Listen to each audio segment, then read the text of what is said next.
करण नाम का एक नशेड़ी आदमी कैसे बार बार कॉल कर गांव की बहू को ब्लैकमेल करता है और कैसे उसके देवर और नंद उसे करण से बचाते हैं और पुलिस के हवाले करते हैं।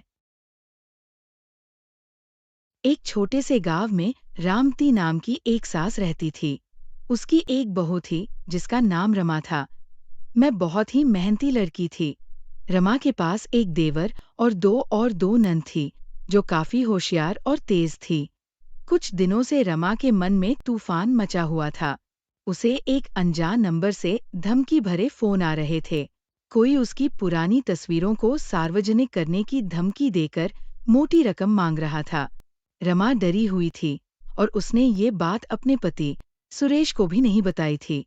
उसे डर था कि सुरेश गुस्सा करेंगे और बात और बिगड़ जाएगी। एक दिन जब रमा गुमसुम बैठी थी तो उसका देवर नंदो कमरे में आया। नंदो की आंखें बहुत तेज थीं और वो बहुत ही समझदार और ईमानदार लड़का है। भाभी, क्या बात है? आजकल आप थोड़ी परेशान दिख रही हैं। रमा घबराते हुए, नहीं नंदो, ऐसी कोई बात नहीं है, थोड़ी तबीयत ठीक नहीं है बस। नंदो आंखों में देखते हुए, भाभी, मुझसे झूठ मत बोलिए। मैंने आपको कई बार उदास देखा है। अगर कोई परेशानी है तो मुझे बताइए। मैं आपका देवर ही नहीं, आपका दोस्त भी हूँ। तभी दोनों नंद भी गेट पर आकर खड़ी हो जाती है, जो कि दोनों की बात सुनना चाहती थी। रमा नंदो की बातों से थोड़ी हिम्मत जुटा पाई। उसने हिचकिचाते हुए उसे धमकी भरे फोन के बारे में बताया। नंदो ध्यान से सब सुनता रहा। क्या? कौन है वह जो आपको परेशान कर रहा है? आपने पुलिस को क्यों नहीं बताया? मुझे डर लग रहा था। नंदो और सुरेश को बताने में भी हिचकिचाहट हो रही थी। नंदो आश्वस्त करते हुए, आप चिंता मत कीजिए, भाभी। मैं हूं ना। हम मिलकर इस ब्लैकमेलर को पकड़ेंगे। नंदो ने रमा से उस नंबर के बारे में और जानकारी ली जिससे फोन आ रहे थे। उसने रमा को कहा कि वह किसी को इस बारे में न बताए और खुद ही उस ब्लैकमेलर का पता लगाएगा। दोनों बहन ने सारी बात सुन ली। दोनों बहन गुस्से में अंदर आती है।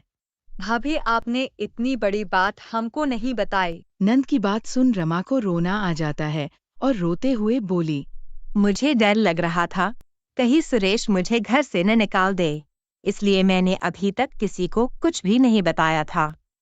भाभी रो मत, अब सब ठीक हो जाएगा, हम आपके साथ हैं। अगले कुछ दिनों तक नंदो और उसकी बहनें चुपचाप उस नंबर की छानबीन करती रही। नंदो अपने कुछ दोस्तों की मदद लेता है जो शहर में काम करते थे। आखिरकार उसे पता चला कि वो नंबर गांव के ही एक लड़के करण का है जो बुरे संगत में पड़ गया था और जुए में काफी पैसे हार गया था। नंदो और उसकी बहनों ने करण को रंगे हाथों पकड़ने की योजना बनाई। उसने रमा से कहा कि वह ब्लैकमेलर के कहे अनुसार पैसे लेकर गांव के पुराने बरगद के पेड़ के पास आए। नंदो और उसके दो दोस्त छिपकर उसका इंतजार करेंगे। निर्धारित दिन रमा डरे हुए कदमों से बरगद के पेड़ के पास पहुंची। सारे दोस्त चुपकर उसका इंतजार कर रहे थे। थोड़ी देर में करण वहां आया। भाभी जी, आपकी फोटोज तो बहुत अच्छी है।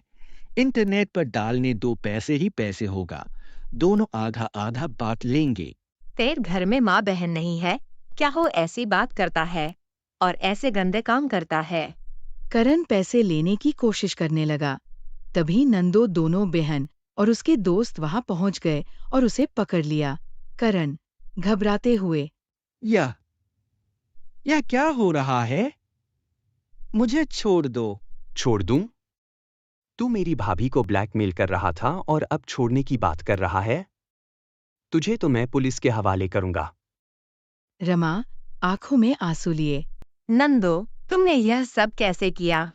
भाभी, जब बात आपके सम्मान की हो तो यह नंदो कुछ भी कर सकता है। आपने मुझ पर भरोसा किया और मैंने आपका भरोसा टूटने नहीं दिया। थोड़ी देर में पुलिस आकर करण को लेकर चली जाती है। सारे घर आकर ये बात माँ जी और सुरेश को बताते हैं। सुरेश भी ये सब सुनकर हैरान रह गया। उसे अपनी पत्नी की परेशानी के बारे में जानकर दुख हुआ और नंदो की समझदारी और बहादुरी पर गर्व हुआ। नंदो, तूने आज हम सबका सिर गर्व से ऊंचा कर दिया। धन्यवाद। यह तो मेरा फर्ज था, भैया। भाभी मेरी माँ जैसी हैं। उस दिन से रमा और नंदो का रिश्ता और भी मजबूत हो गया। रमा ने जाना कि एक सीधा सादा दिखने वाला देवर भी मुश्किल समय में कितना बड़ा सहारा बन सकता है। ये कहानी दिखाती है कि कैसे एक समझदार और साहसी व्यक्ति परिवार को बड़ी मुश्किलों से बचा सकता है और रिश्तों को और भी गहरा कर सकता है। अगर हमारी वीडियो अच्छी लगी हो तो लाइक, शेयर एंड सब्सक्राइब करना ना भूलें।